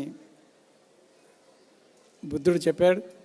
దాన్నే ఇంతదాకా మన జాతీయ అధ్యక్షులు హిందీలో చెప్పారు. అంబేద్కర్ చెప్పిన మాటల్ని బోధించు, సమీకరించు, ఉద్యమించు, పోరాడు. మనం 22 ప్రతిజ్ఞలు చేయాలని చెప్పేసి బౌద్ధం స్వీకరించే ముందు డాక్టర్ బిఆర్ అంబేద్కర్ గారు నాగ్పూర్లో వాటి చేయించాడు. వాటన్నిటినీ వారంకి ఒకసారి అయినా సరే మనం చదవడం, మన ఇరుగు పొరుగు వారికి వాటిని వినిపించడం చేయాలి. దానివల్ల ఇలా ఎందుకన్నారు అని తెలిసి వస్తుంది. కల్పిత వ్యక్తులు ఎవరు, కల్పన ఏమిటి, ఇతిహాసాలు ఏమిటి, పురాణాలు ఏమిటి, వేదాలు ఏమిటి, వాటి గురించి తెలుసుకోవాల్సిన అవసరం ఉన్నది. మరి వీటన్నిటి మధ్యన బుద్ధుడు చేసిన గొప్ప మానవుడిగా చేసినటువంటి కార్యక్రమాలు ఏమిటి అనేవి ఉదయం నుంచి వింటున్నాం. ప్రపంచంలో ఎన్ని రకాల తత్వాలు వచ్చినాయి, ఎలాంటి సంస్కృతి వచ్చింది, ఎలాంటి రాజకీయాలు వచ్చినాయి, వాటన్నిటినీ బౌద్ధంలో భాగంగా అంబేద్కర్ ఎలా అధ్యయనం చేసుకున్నాడు అనే విషయాల పట్ల నేను బుద్ధ ప్రజల మధ్యలో ఉండేటువంటి ఈ మేధస్సులో ఉండేదాన్ని మార్చాల్సిన అవసరం ఉన్నది. గతంలో నింపబడినటువంటి చెత్తనంతా తీసేసి నిర్మలంగా చేసి, చదును చేసి, ఒక చక్కటి పంట పొలంలాగా జ్ఞాన యుగానికి అనుకూలంగా మనం ఎదగడానికి కోసం బుద్ధుడి నుంచి, ఫూలే నుంచి అంబేద్కర్ దాకా వచ్చినటువంటి క్రమాన్ని, ఆ సిద్ధాంతాలని అధ్యయనం చేస్తూ నిరంతరంగా మనం సౌశీల్యంతో, ప్రజ్ఞతో జీవించాలని చెప్పి కోరుతూ, జై భీమ్, జై ఫూలే, జై భారత్, జై Buddha. Thank you very much sir, చాలా సంతోషం. ఈ ఇద్దరు పుణ్య దంపతులు మన సత్యన్న గారిని సన్మానించాల్సిందిగా మనం చేస్తున్నాం. Doctor thank you sir. Doctor Satyayya గారిని మన సురేష్ సార్, మేడం వారిని చిన్న మెమొంటోతో సత్కరించాల్సిందిగా డాక్టర్ సత్యయ్య గారిని కోరుతున్నాను. Thank you sir. Next Telangana Buddhist society of ఇండియాలో జాయింట్ సెక్రటరీగా ఉన్నటువంటి సోదరి మాయాదేవిని మాట్లాడవలసిందిగా కోరుతున్నాం. I request Mayadevi to speak. न तोहफों की ज़रूरत है न बम की ज़रूरत, न तोहफों की ज़रूरत है न बम की ज़रूरत, इस संसार को न जुल्म और सीतम की ज़रूरत, इस संसार को न जुल्म और सीतम की ज़रूरत, जिससे जले जहाँ न उस आटम की ज़रूरत. सच कहूँ तो इस संसार को है सिर्फ बुद्ध के शांति की ज़रूरत, शांति की ज़रूरत. हमें चाहत है प्यार की अंगार की नहीं, हमें चाहत है प्यार की अंगार की नहीं, हम सभी को है प्यार भरे सरगम की ज़रूरत, और इस संसार को है सिर्फ बुद्ध के शांति की ज़रूरत, शांति की ज़रूरत, शांति की ज़रूरत. संपूर्ण विश्व को शांति का मार्ग दिखाने वाले करुणा के महासागर तथागत भगवान गौतम बुद्ध, करोड़ों दलितों के मसीहा, भारतीय संविधान के निर्माता, युग पुरुष, बोधिसत्व, परम पूज्य डॉक्टर बाबा साहब अम्बेडकर, आदरणीय मंच पर उपस्थित विद्वज्जन, इस सभागार में उपस्थित हमारा गौरव, हमारा आदर, हमारे दैवत डॉक्टर भीमराव अम्बेडकर, और सभागार में उपस्थित सभी भाई और बहनों को मेरा प्यार भरा जय भीम, नमो बुद्धाय. आज हम यहाँ पर इकट्ठा हुए हैं और 10वां बौद्ध महासम्मेलन यहाँ पर आयोजित किया गया है. ये बहुत ही खुशी की बात है. क्यों? क्योंकि आज संसार को युद्ध की नहीं बल्कि बुद्ध की बहुत आवश्यकता है, और इसका बुद्ध की आवश्यकता संसार को ही नहीं, हमारे देश को है, हमारे समाज को है, और हमारे घर और परिवार के हर एक सदस्य को है. क्योंकि उसका ज्वलंत जीता जागता उदाहरण मैं खुद हूँ, और इस माध्यम से मैं ज़्यादा समय नहीं लूँगी, और लूँगी तो भी यहाँ पर सारे पुरुष ही बैठे हैं, स्त्रियों का प्रतिनिधित्व कम है, इसलिए मुझे और 2 मिनट भी आप दे सकते हैं. तो मैं ये बताना चाहती हूँ, मैं जो है मतलब बौद्ध धर्म के कारण और बाबा साहब के कारण आज जो है मैं यहाँ पर खड़ी हूँ. क्यों? मैं ये मेरा अनुभव बताना चाहती हूँ. मेरा जन्म जो है आदिलाबाद जिले के बहुत ही गरीब घर में हुआ. मेरे पिताजी हमाली का काम करते थे, मेरी माँ खेत में मजदूर का काम करती थी, और मैंने बहुत ही मेहनत से पढ़ाई की. यहाँ पर शहर में आई, यहाँ पर भी मैंने MA MPhil PhD 3 gold medal central university से पढ़ाई हुई मेरी. और मैं आई, मेरे बाद मेरी छोटी बहन को लाया, उसने भी PhD किया, PDF कर रही है. उसकी शादी मैंने MBBS ENT सर्जन से कराई. दूसरी बहन MSc हुई है, उसकी शादी मैंने सॉफ्टवेयर इंजीनियर जो अभी कनाडा में है वहाँ से कराई. और तीसरी बहन की शादी जो अभी PhD कर रही है, उनके घर में अनाथ आश्रम और स्कूल चल रहे हैं, वो भी बौद्ध धर्म का प्रचार प्रसार करने में लगे हुए हैं. तो मैं गर्व के साथ कहती हूँ, मेरे पिताजी का देहांत हुआ है और ये सारा मैंने अकेली ने किया है, और मैं आज यहाँ पर आपके सामने प्रस्तुत हूँ, उपलब्ध हूँ, और मैं यहाँ से बोल रही हूँ. केवल और केवल ये सारा कैसे संभव हुआ? तो केवल और केवल बाबा साहब और गौतम बुद्ध की विचारधारा से संभव हुआ, ऐसा मैं कहना चाहती हूँ. इसलिए और आज मैं उस्मानिया यूनिवर्सिटी के हिंदी विभाग में विभाग अध्यक्ष हूँ, BOS चेयरपर्सन हूँ, और वहाँ पर भी मैं जो है बौद्ध धर्म के प्रचार और प्रसार को कैसे बढ़ाया जाए वह भी हमारे माध्यम से हम लोग काम कर रहे. पाठ्यक्रम में मैंने दलित साहित्य, आदिवासी साहित्य, बौद्ध साहित्य का वहाँ पर मैंने ये किया, सिलेबस मैंने तैयार किया है, और MA भी हम लोग अभी वह सिलेबस बनाने वाले हैं. तो हम हमारे लेवल से काम कर रहे हैं, क्योंकि आज देश में परिस्थितियां बहुत खराब चल रही है. आज देश में बहुत ही अंधा कानून आने वाला है, आ रहा है. तो मैं जो है हमारे माता भगिनियों से यही बताना चाहती हूँ, क्योंकि मैं अकेली स्त्री यहाँ पर दिख रही हूँ, और स्त्रियों का प्रतिनिधित्व करने के नाते मैं हमारे माता बहनों से यही कहना चाहती हूँ कि बौद्ध धर्म में मनुष्य को ज़्यादा केंद्र में रखा गया है. मनुष्य के प्रयत्नों के द्वारा ही मनुष्य का विकास होता है, ये बौद्ध धर्म में बताने की कोशिश की गई है. तो मनुष्य को निर्माण प्राप्ति करने के लिए किसी पंडित पुरोहित की जरूरत नहीं, बल्कि मनुष्य अपने खुद के प्रयत्न के द्वारा ही विकास उसका संभव हो सकता है करके बताया गया है। इसलिए हे माता और भगिनीनों, आपको जो है बाबा साहब और गौतम बुद्ध ने जिस रास्ते को बताया है उस पर अगर आप चलते हैं तो समाज का बहुत सारा विकास हो सकता है। क्यों? क्योंकि परिवार ही वह आधारशिला है जहां से अच्छे अच्छे लोगों का निर्माण होता है। इसलिए गौतम बुद्ध कहते हैं अगर हम लोग कपास की जमीन में कपास के बीज डालेंगे तो कपास उगेगा, ज्वार डालेंगे ज्वार उगेगी, तुवर डालेंगे तुवर उगेगी। उसी प्रकार मनुष्य को मतलब बचपन से ही मनुष्य को अगर अच्छी नैतिक शिक्षा मिली तो उसका जो है मन सुसंस्कृत होगा, वह एक अच्छा आदमी बनेगा, अच्छा इंसान बनेगा और समाज में वह जो है अच्छा नागरिक बनेगा। यह बुद्ध की शिक्षा हमें मालूम कर लेनी चाहिए। और हमारी माता भगिनियों से ये भी बात मैं कहना चाहूंगी कि आज जो है हिंदूकरण, हिंदू संस्कृति को 24 घंटे हमारे सामने बताने का प्रयास किया जा रहा है टीवी प्रसारित माध्यमों से।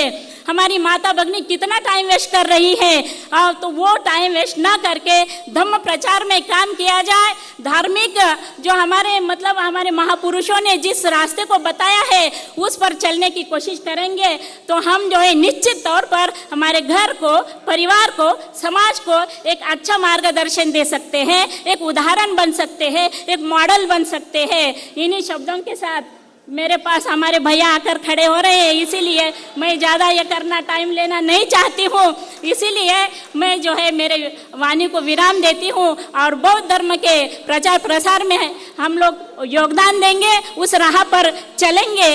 इस आशा के साथ मेरे ये 2 शब्द समाप्त करती हूँ। जय भीम, जय बुद्ध, जय भारत। Thank you. యాక్చువల్గా భయం అంతా ఏంటంటే అందరూ ఎవరైనా త్వరగా వెళ్ళిపోతారేమోనని భయంతోనే టైం తగ్గిస్తూ వచ్చాము. కానీ తను మాట్లాడుతూ ఉంటే మీరు అంత చప్పట్లు కొడుతూ ఉంటే ఆ 3 నిమిషాల రెస్ట్రిక్షన్ అనేది మేము కూడా మర్చిపోయాము. అది ఆ రెస్ట్రిక్షన్ అనవసరం అనిపించింది కాబట్టి ఆ రెస్ట్రిక్షన్ తీసేస్తున్నాము. ఇప్పుడు ఉన్నటువంటి ముఖ్యంగా ఉన్నటువంటి వక్తలు, ఎందుకంటే మీరు అంత ఇంట్రెస్ట్గా ఉన్నప్పుడు ఇక తప్పదు అది. అయితే ఇప్పుడు మాట్లాడవలసిన వాళ్ళు 2 ప్రముఖులు ఉన్నారు.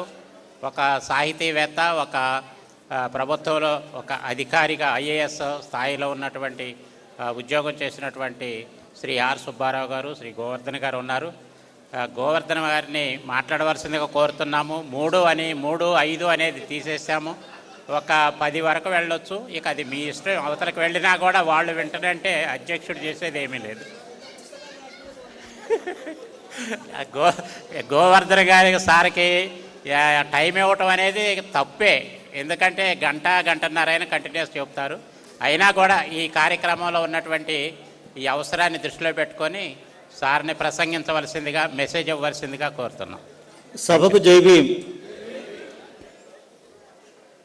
నా సమయాన్ని సోదరు కేటాయించేశాను. మీ దగ్గర నేను సెలవు తీసుకుని వెళ్ళిపోతాను. మీరు మాట్లాడమంటే మాట్లాడతాను. కాబట్టి ఈ సమయం వాళ్ళు నన్ను కోరకూడదు. ఇంకా సమయం మీది. ఈ సభ నాకు 2 అనుభూతులు ఇచ్చింది, అద్భుతమైన 2 అనుభూతులు ఇచ్చింది. ఒకటి, నేను కొన్ని వందల బౌద్ధ సభల్లో పాల్గొన్నాను. గత 7 సంవత్సరాలుగా బౌద్ధ సదస్సుల్లో పాల్గొన్నాను, బౌద్ధ సభల్లో మాట్లాడాను, బౌద్ధ చిన్న గ్రూప్ మీటింగ్లో మాట్లాడాను. ఏ సభ అయినా సరే పిన్ డ్రాప్ సైలెంట్గా జరిగేది. ఎందుకంటే 20 మంది, 30 మంది, 100 మంది. అసలు ఇంత గొడవలో మాట్లాడే అదృష్టం ఇచ్చారు నాకు ఇన్నాళ్ళకి ఈ సభలో. అసలు బౌద్ధంలో ఇలాంటి సభలు జరగాలి. మనం సైలెంట్ అని వాగుతూనే ఉండాలి. అలా జరిగినప్పుడు బౌద్ధం ప్రజల దగ్గరికి వెళ్ళినట్లు, లేకపోతే పెద్దల దగ్గరే శిథిలమైనట్లు. కాబట్టి ఇది అలాంటి సభ, అదొక మంచి అనుభూతి. రెండవది, నేను మధ్యాహ్నం వరకు చాలా కుర్రవాణ్ణి అనుకునేవాడిని. ఇప్పుడు వృద్ధాప్యం వచ్చిందని చెప్పి తేల్చేసుకున్నాను నేను. ఎందుకంటే 2 రాజేషు, నరేషు, వాళ్ళిద్దరూ మాట్లాడిన తర్వాత మా తరం గౌరవంగా ఒక అడుగు వెనక వేయటం చాలా మంచిది. అద్భుతంగా మాట్లాడారు. మా తరం ఒక అడుగు వేయటం చాలా మంచిది. కాబట్టి నేను ఎక్కువ మాట్లాడదలుచుకోలేదు. మిత్రులారా, ఇలాంటి సభలో జరగటం కోసం మాకంటే ముందు భూపతి గారు, కట్టయ్య గారు వాళ్ళు చాలా కృషి చేశారు. కానీ వాళ్ళకంటే ముందు త్యాగం చేసిన మహానుభావుడు ఈ సభలో ఉన్నాడు, జేబీ రాజు గారు. అలాంటి వారి సమక్షంలో కూడా ఈ సభ జరగటం చాలా అదృష్టం. మిత్రులారా, మనం ఎంతసేపు మాట్లాడుకున్న అంబేద్కర్ గురించే మాట్లాడుకుంటాం. అంబేద్కర్ గురించి ప్రధానంగా నేర్చుకోవాల్సింది శీలం అని చెప్పని నేను దాదాపుగా తపస్సు చేసే ఆ పుస్తకం రాశాను. తపస్సే. నేను రాసిన 100 పుస్తకాలు ఒంటి చేతితో రాశాను. చాలా సగర్వంగా చెబుతా ఆ విషయాన్ని నేను. కానీ ఈ పుస్తకానికి తపస్సు చేసి రాశాను నేను. అంబేద్కర్లో ఒక నూతన కోణాన్ని తీయాలి, ఒక కొత్త కోణాన్ని తీయాలి అంబేద్కర్ని. అంబేద్కర్ని ప్రజెంట్ చేస్తే ఈ దేశంలో ఉన్న జాతి పితలు, రాష్ట్రపితలు అందరూ కూడా వెనక్కి పడిపోవాలి. అంతే. ఇది మహాశిఖరం, Everest of India, Everest of knowledge, Everest of శీల అంబేద్కర్ అనేది రుజువు చేయటం కోసమే తపస్సు చేసి ఆ పుస్తకం రాశాను. ఎందుకు జేబీ రాజు గారి పేరు చెప్పానంటే, నేను కట్టయ్య గారు నిర్వహించిన ఒక సభలో వరంగల్లో మొట్టమొదటిసారి ఈ విషయం మాట్లాడాను. 2 విషయాలు మాట్లాడాను అంబేద్కర్ శీలం గురించి. ఆ సభలో నన్ను చాలా ప్రోత్సహించిన వ్యక్తి రాజు గారు. చాలా కొత్త కోణంలో అంబేద్కర్ని ఆవిష్కరించావు అబ్బాయి, దీన్ని బాగా డెవలప్ చేసుకొని చెప్పారు. ఆ డెవలప్ చేసింది ఈ రోజున మీ ముందు ఉన్న శీలశిఖరం అనే పుస్తకం. మీరందరూ నేను చెప్పిన మాటని మీరు అంగీకరించో తెలియదు. అంబేద్కర్ ప్రపంచం మొత్తం మహామేధావి, జ్ఞాన సంపన్నుడు అంటుంది. నేను చాలా తెలివి తక్కువ వాడు అంటాను. అంగీకరిస్తారా? నో. ఇప్పుడు నేను చెప్పిన తర్వాత మీరు అంగీకరించాలి. నో అన్న వాళ్ళందరూ కూడాను, మీ పిల్లవాడు ఒక 10th చదివితేనో, డిగ్రీ చదివితేనో, లేదా పీజీ కోర్స్ చేస్తేనో, ఉద్యోగం చేయకుండా దేశభక్తి అంటూ తిరిగితే ఏం చేస్తారు? మీరు ఏం చేస్తారు? ఏమని తిడతారా పిల్లవాడిని?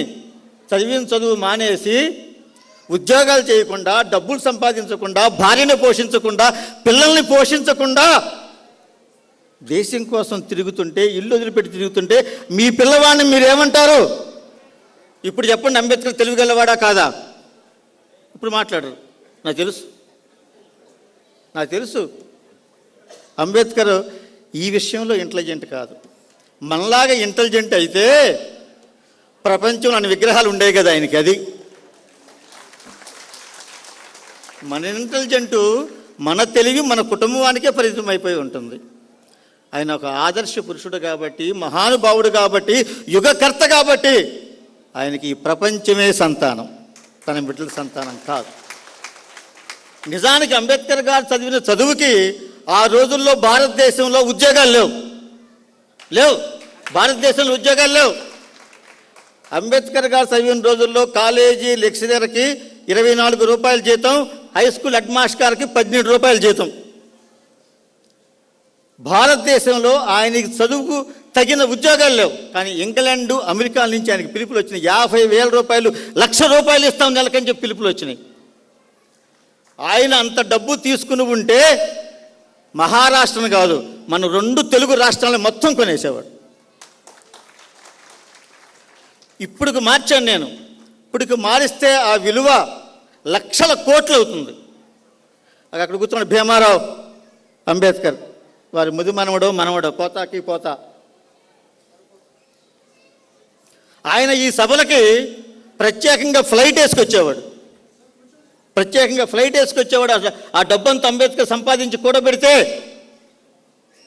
బిల్ గేట్స్లు, అదానీలు, అంబానీలు అంబేద్కర్ గోటి కిందకు కూడా సరిపోయేవాళ్ళు కాదు. జై భీమ్. కానీ అంబేద్కర్ సంపాదించుకున్న సంపద భారతదేశ చరిత్రలో సువర్ణాధ్యాయంగా మిగిలిపోతుంది. బిల్ గేట్స్ సస్తే దినం చేసిన తర్వాత 2వ దినానికి కూడా నోర్చుకోడు.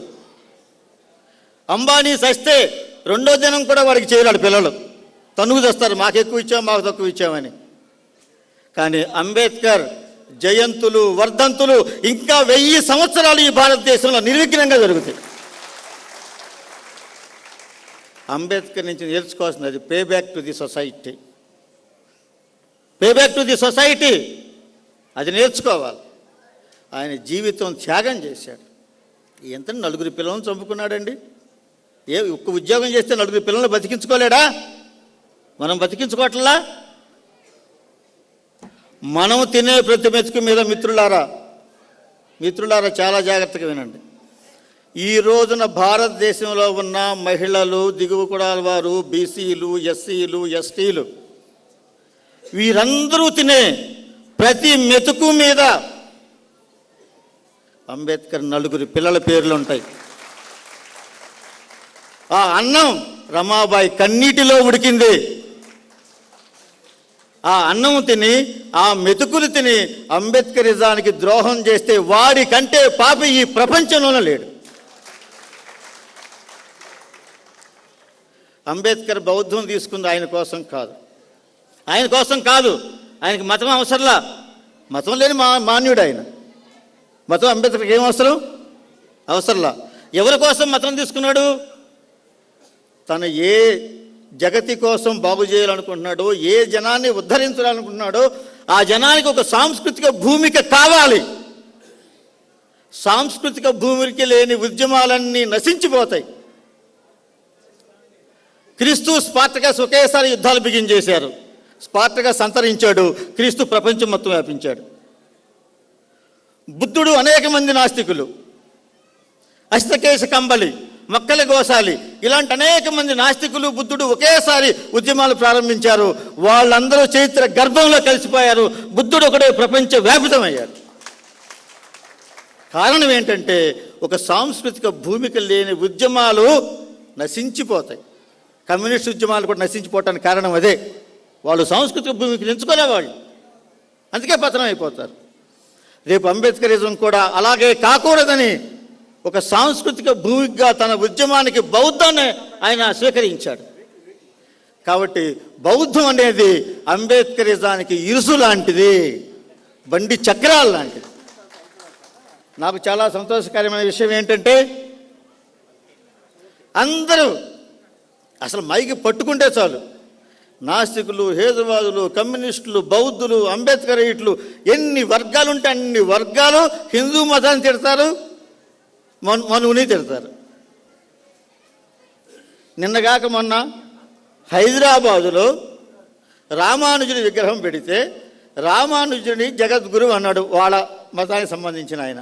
వెంటనే శంకరాచార్యులు వారు, రే నీ తాట తీస్తాం, మా శంకరాచార్యుడు జగద్గురువు అన్నారు. వాళ్ళు తన్నుకున్నారు. కానీ వాళ్ళిద్దరు సర్టిఫికెట్లో హిందూ అనే ఉంటుంది, గుర్తుపెట్టుకోండి. వాళ్ళిద్దరు సర్టిఫికెట్లు హిందూనే. 100 మతాలు ఉన్నాయి హిందూ మతంలో, 100 శాఖలు ఉన్నాయి.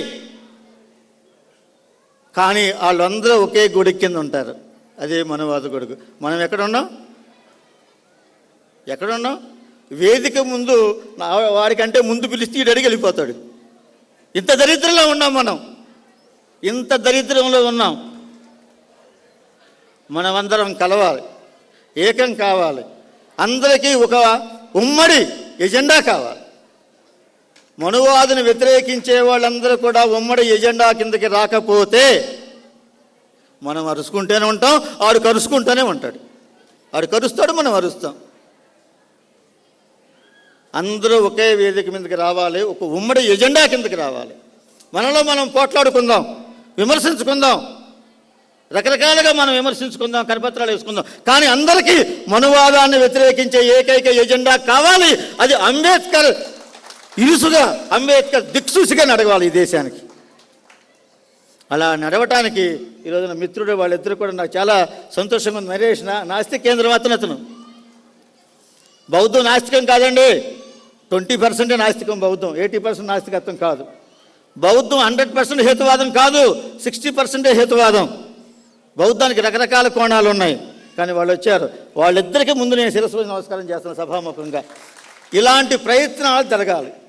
బౌద్ధ సభల్లో ఇలాంటి ప్రయత్నాలు జరిగి మనకి భావ సారూప్యం కలిగిన సంస్థలన్నిటినీ పిలవాలి, అంబేద్కరిజాన్ని ముందుకు తీసుకుపోవాలి.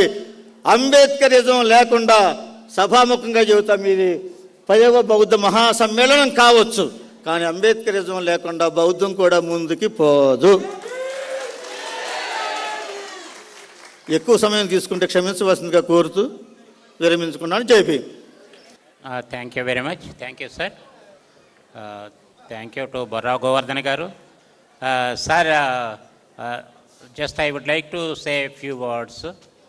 What our Borra Govardhan ji said, in spite of 100 divisions in Hindu religion, they are united. But all others are not united. But he is now advising us, suggesting us to be united. All the anti-Manuvadi people must be united. That is the message he has given. I think it has to go into our records.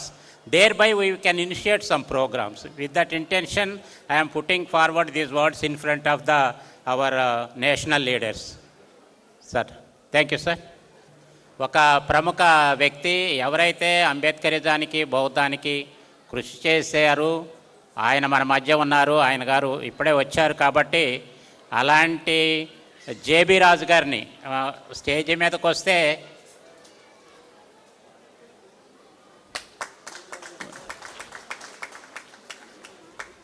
మేము మీ ప్రసంగం వినలేము, ఎందుకంటే కుదరదు. కాబట్టి మీకు కనీసం 2 నిమిషాలు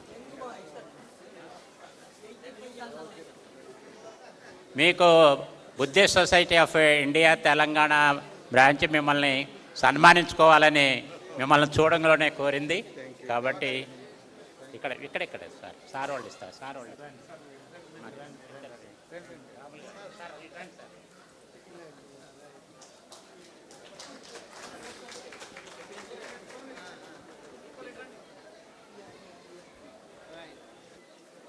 so JB రాజు గారికి కృతజ్ఞతలు. నెక్స్ట్ మన ముందు ఉన్నటువంటి speaker is R Subbarao, is IAS retired. I request Sri R. Subbarao garu to give his message on the occasion of our 10th Buddha Maha Sammelanam. మీకు 10 minutes అనేది చెబుతున్నాము, అది మీ ఇష్టం.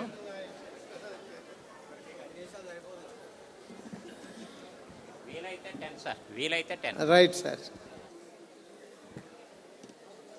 అందరికీ బుద్ధ వందనాలు, అందరికీ భీమ వందనాలు. ఇక్కడ కూర్చున్న వాళ్ళందరూ కూడాను beneficiaries of Babasaheb Ambedkar. My dear beneficiaries of Babasaheb Ambedkar.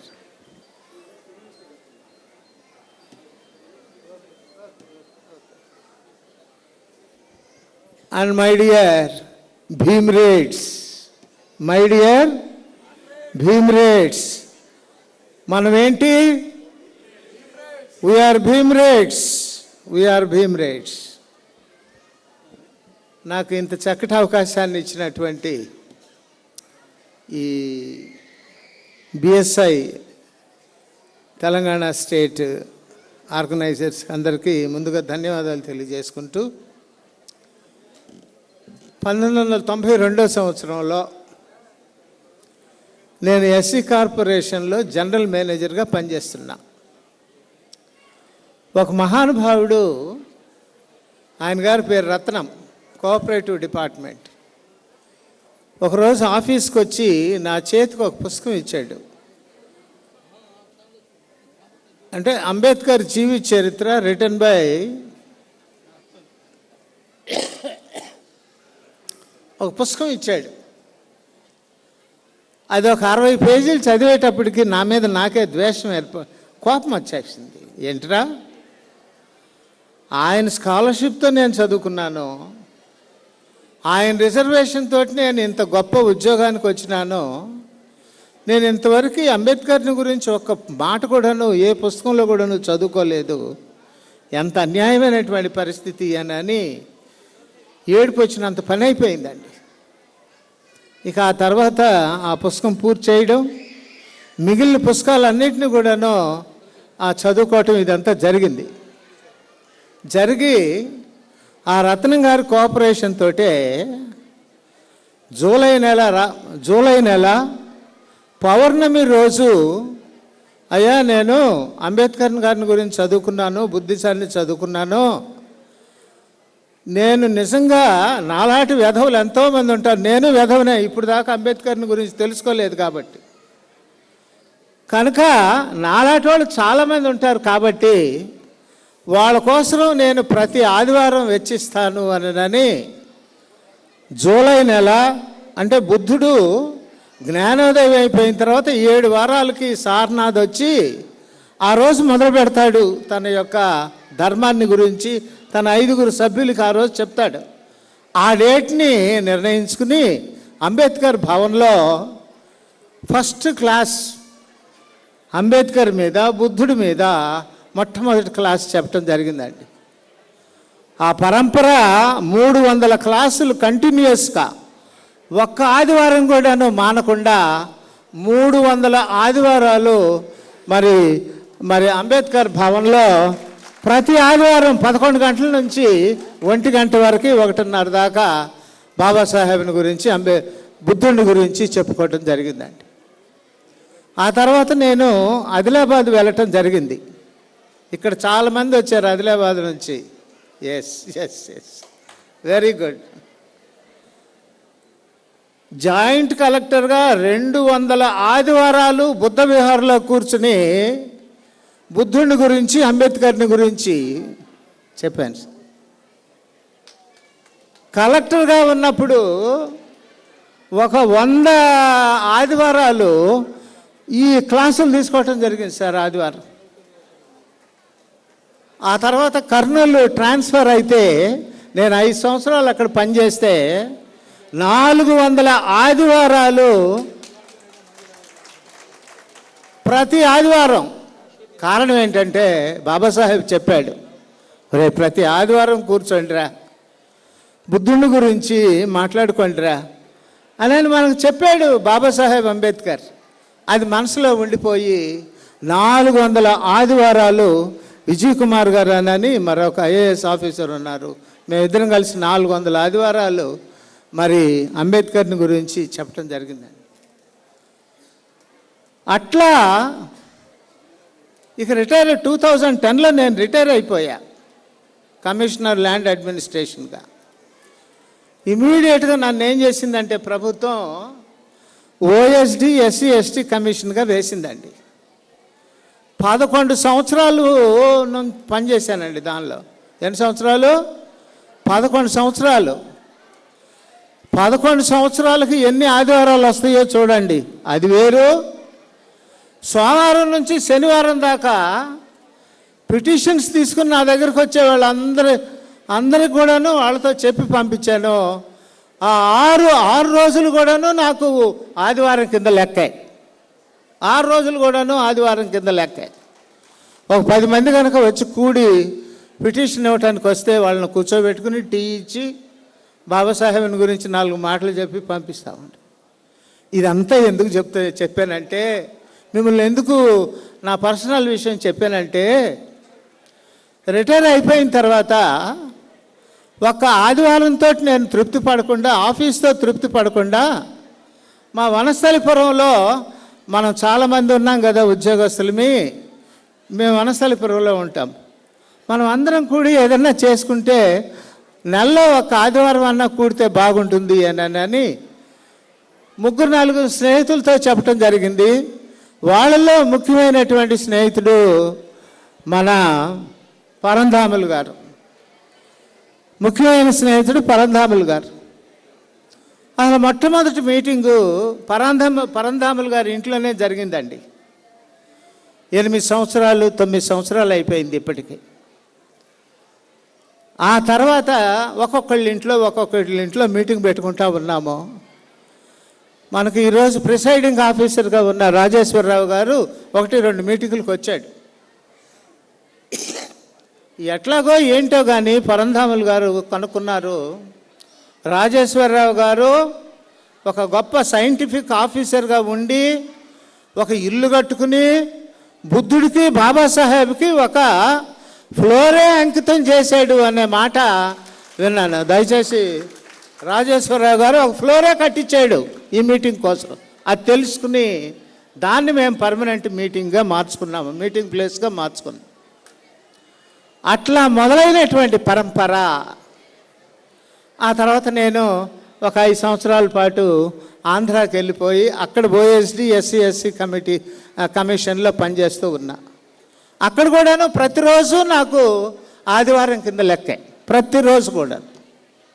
So ఇక్కడ రాజేశ్వరరావు గారి ఇంట్లో నెలకు ఒకసారి మీటింగ్ జరుగుతున్న సమయంలో మహాతల్లి రాజేశ్వరరావు గారి మిస్సెస్ మాకు మంచి భోజనం పెట్టేదండి. ఆవిడకి సభాముఖంగా మేము ధన్యవాదాలు తెలియజేసుకుంటాం. మంచి భోజనం పెట్టేది, చక్కగా పప్పు ఈరోజు మనం ఎట్లాగైతే తిన్నామో అట్లా పెడతామండి. సో నేను 5 సంవత్సరాలు లేని సమయంలో పరంధాములు గారు, శీలం ప్రభాకర్ గారు, తర్వాత రాజేశ్వరరావు గారు వీళ్ళంతా కూడాను గొప్పగా ఈ కార్యక్రమాన్ని ఆర్గనైజ్ చేసి 10వ బుద్ధిస్టు మహాసమ్మేళనాన్ని ఇంత గొప్పగా జరిపించారు అని అంటే నిజంగా నేను వారికి 2 చేతులు ఎత్తి నమస్కరిస్తున్నాను. Thank you very much. ఇంత గొప్పగా అన్ని బుద్ధిస్ట్ కాన్ఫరెన్సుల్లో నేను ఒక విఐపీనే, నేను మాట్లాడుతూ ఉండేవాడిని. కానీ ఈ బుద్ధిస్ట్ కాన్ఫరెన్స్ ఇట్లా జరిగినందుకు నిజంగా నాకు చాలా ఆశ్చర్యం వేసింది. మరి వీళ్ళు చక్కగా దీన్ని ఆర్గనైజ్ చేసినందుకు వారికి ధన్యవాదాలు తెలియజేసుకుంటున్నా.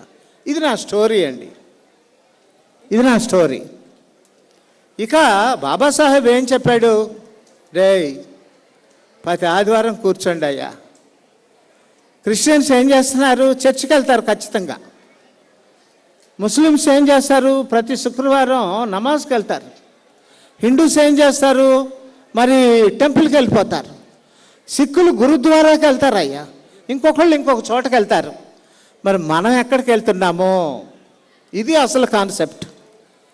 మనం ఎక్కడికి వెళ్తున్నామో, మనకు ప్లేస్ ఏది, మనం ఎక్కడ కూర్చుంటున్నామో, ఎవరితో కూర్చుంటున్నామో ఆదివారం బాబాసాహెబ్ చెప్పేశాడు కదా. కనుక దయచేసి ప్రతి ఆదివారం మీ లొకాలిటీలో ఉన్న సభ్యులతో కూర్చుని ఈ కార్యక్రమాన్ని దయచేసి మీరు ఇప్పటిదాకా మొదలుపెట్టిన పక్షంలో మీరు మొదలు పెడతారు అని మనసారా మిమ్మల్ని కోరుకుంటున్నా. మరి మొదలు పెట్టుకుందామా మీ పేటల్లో, మీ గ్రామాల్లో. రైట్ అయ్యా, మనం అందరం ఉద్యోగస్తులం అయ్యా. మనకు బోళ్ళంత జీతాలు వచ్చినాయి, రిటైర్ అయిపోయిన తర్వాత కదా ఎంతో మొత్తంలో మనకు పెన్షన్లు వస్తున్నాయి అయ్యా. ఖచ్చితంగా మనం అందరమే గుడిసెల్లో నుంచి వచ్చిన వాళ్ళమే, పూరిళ్లలో నుంచి వచ్చినటువంటి వాళ్ళమే. టౌన్స్లో, తర్వాత మధ్య రకమైనటువంటి సిటీస్లో అక్కడ ఇక్కడ మనం ఇల్లు కట్టుకున్నాము. కానీ మన మనసులోకి రాలేదు, మనం ఒక అంబేద్కర్ బుద్ధ విహార్ కట్టుకుందాము. మన వార్డుల్లో, మన గ్రామాల్లో అంబేద్కర్ బుద్ధ విహారాలు మనం కట్టుకుందాము. కనీసం 30-40 లక్షలు మీ ఇంటి కోసం ఖర్చు పెట్టుంటారు అయ్యా. వాళ్ళంతా అక్కడ ఉన్న వాళ్ళంతా పేదవాళ్ళు. దయచేసి ₹1-2 ఇవ్వమంటే ఇస్తారు, కానీ లక్షల్లో ఇవ్వమంటే ఇవ్వలేరు అయ్యా. మీరు మీ ఇల్లు కట్టుకోవటానికి ఒక 50 లక్షలు కనుక మీ ఎస్టిమేషన్ కనుక అయితే 60 లక్షల ఎస్టిమేషన్ వేసుకుని ఆ 10 లక్షలు దయచేసి మీ వార్డుల్లో అంబేద్కర్ బుద్ధ విహార్ దయచేసి కట్టాలి. మీ పల్లెటూరులో ఆ విధంగా కడితే అది నిజమైనటువంటి కార్యక్రమంగా నేను భావిస్తూ ఉంటా. మరి అంబేద్కర్ బుద్ధ విహారాలు కట్టుకుందామా? కట్టిస్తారా? Very good, thank you very much. ఇక మూడోది, ఎక్కడున్నా సరే బాబాసాహెబ్ స్వయంగా ఏం చెప్పాడంటే, ఒరేయ్ నీకు వచ్చే ఇన్కంలో నుంచి ఒక 20వ వంతు ధర్మ ప్రచారానికి ఖర్చు పెట్టు, బౌద్ధానికి ఖర్చు పెట్టు అని మహానుభావుడు చెప్పి వెళ్ళిపోయాడు. కానీ మనం ఖర్చు పెడుతున్నామా? దయచేసి పెట్టట్లేదు. కానీ 10వ భాగం అయితే చర్చిలో ఇచ్చేస్తున్నాం పాస్టర్ గారికి, ఇంకొక చోట ఇస్తున్నాము. దయచేసి ఇక్కడ నుంచి మనం ఎవరికి ఇవ్వకుండా ఆ 1/20th part of our income మనం ఈ ధర్మానికి, బౌద్ధ ప్రచారానికి మనం ఖర్చు పెట్టాల్సిందిగా మనం చేస్తూ ఉన్నాం. చివరి మాటగా ఖర్చు పెడదామా ఇక్కడి నుంచి?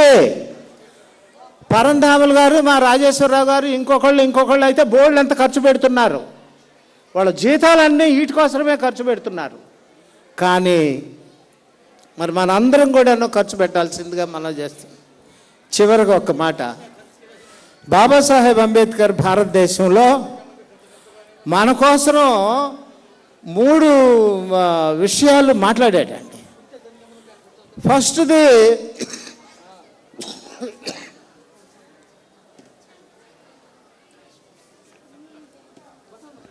సపరేట్ ఎలక్టరేట్ అడిగాడు. నంబర్ 2 సపరేట్ సెటిల్మెంట్స్ అడిగాడండి. నంబర్ 3 మనకు సపరేట్ రిలీజియన్ అని అడిగాడండి. ఆల్రెడీ ఉంది, కానీ మనం ఎప్పుడైతే బౌద్ధాన్ని స్వీకరిస్తామో అది న్యూ అండ్ సపరేట్ రిలీజియన్గా ఈ దేశంలో ఏర్పడుద్ది. అప్పుడు ఈ భారతదేశంలో ఉండే రిలీజియస్ ఆ గ్రూప్స్ మొత్తానికి కూడాను ఒక భయంకరమైనటువంటి భయం ఏర్పడుద్ది మనల్ని చూస్తే. ఆ విధంగా మనం భయపెట్టగలుగుతామో ఆ విధంగా మనకు రావాల్సినటువంటి నిజమైన వాటాన్ని మనం పొందగలుగుతామో.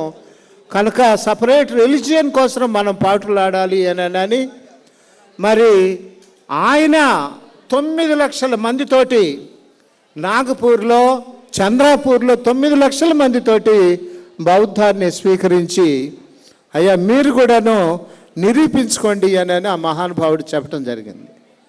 దయచేసి నేను చెప్పిన ఈ 3 అంటే బౌద్ధాన్ని గురించి బోర్డులు అంతా చెప్పగలను, మరి అంబేద్కర్ని గురించి చెప్పగలను, కానీ ఇవి మనం ఏ కార్యక్రమాలు చేయాలి అనేది నేను ఈ 3-4 పాయింట్స్లో మీకు తెలియజేశాను. ఆ విధంగా మనం ముందుకు నడవాలి అని మనసారా కోరుకుంటూ, నాకు ఇచ్చినటువంటి ఈ యొక్క అవకాశం కొరకై ధన్యవాదాలు తెలియజేసేసుకుంటూ, నా అలవాటు ప్రకారం 2 సార్లు జై భీమ్ అని చెప్తా. మీరు కూడా జై భీమ్ చెప్పండి. జై భీమ్. కొన్ని చేతులు లెగవట్లేదండి. జై భీమ్ అని కూడా చెప్పండి. Jai Bhim, Jai Bhim. Thank you very much. అందరికీ once again Jai Bhim, Jai Buddha. Thank you. Sir, thank you very much, sir. Sir, again, I want to say a few words addressing to get the attention of our national leaders. He is our Subbarao, is an officer in government. He started explaining all the history, last 30 years how it has gone. He was responsible for conducting 300 weeks Ambedkar teachings. He started in Ambedkar auditorium continuously 300 Sundays. He taught the Ambedkarism. That is one step. Another step, when he was a district collector in Adilabad, he has conducted 400 weeks this Ambedkarism and Buddhism. And also he has brought out to your notice that you could not, I think, understand. In Buddhism, in Telangana area, past 80 years, we were organizing family get-togethers. Every month, third Sunday, we used to have a family get-together. That in the individual houses, we go to one month we go to a particular house. We celebrate there. Around 100 families will come. Like that, we continued about 70 months. We continued this activity. Somehow, we believe that has brought a lot of awareness among the people about Buddhism, and many people started thinking and walking in the lines of Buddha. So that is, he has reminded us, he is actually guru for all these activities. I did not tell you because we don't want to say about us, but anyhow he brought it out, these points. So we would like to inform you, there are many people who has contributed for the Buddhism as well as Ambedkarism. We are in the path, we are learning. We will promise you, we will do a better job in future. Thank you sir, thank you. ఇక్కడ గోవర్ధన్ గారిని గురించి ఒక మాట చెప్పాలి. గోవర్ధన్ గారు ఒక రచయిత అని చెప్తున్నాము. మనకున్నటువంటి మనకి బౌద్ధ సాహిత్యంలో బుద్ధ భూమి అనేది ఒక మంచి మాసపత్రిక. ఆ పత్రిక ఎడిటర్ కూడా బొర్రా గోవర్ధన్ గారే. అయితే ఇవాళ ఈ సందర్భాన్ని పురస్కరించుకొని మన బిఎస్ఐ తెలంగాణ శాఖ ఇక్కడ ఉన్నటువంటి అందరినీ కోరేది ఏంటంటే, మీరు బుద్ధ భూమికి సబ్స్క్రైబ్ చేసుకోవాలి. అది ఇంటికి వస్తుంది. వచ్చినట్లయితే మీరు ఎప్పుడు బౌద్ధ ఆలోచనలో టచ్లో ఉంటారు. కాబట్టి బుద్ధ భూమి పత్రికని మీరు సబ్స్క్రైబ్ చేసుకోవాలని మనవి చేస్తున్నాము. మీకు డీటెయిల్స్ ఎవరైనా మన బిఎస్ఐ తెలంగాణ యూనిట్లో ఉన్న ఎవరినైనా ఆఫీస్ బేరర్స్ని అడిగినా మీకు ఆ డీటెయిల్స్ ఇస్తారు. Thank you very much. Sanjeev come.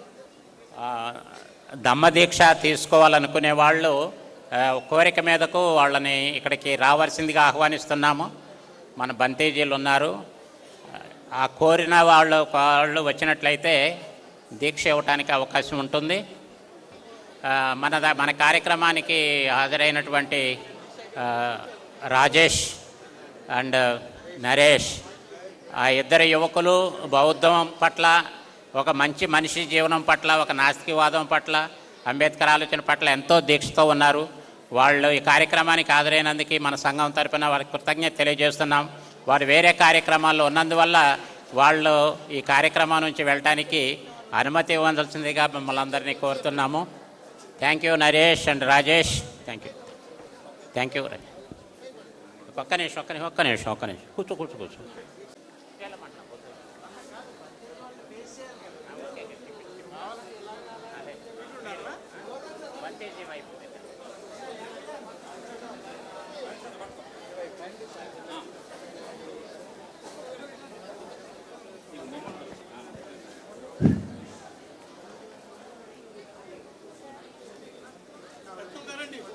చాలా సంతోషం.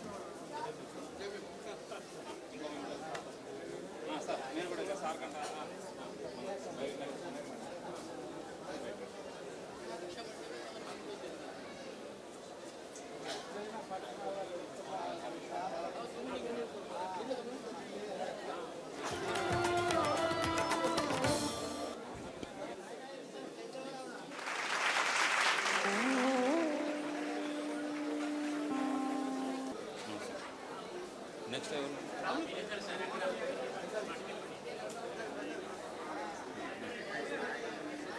ఎవరు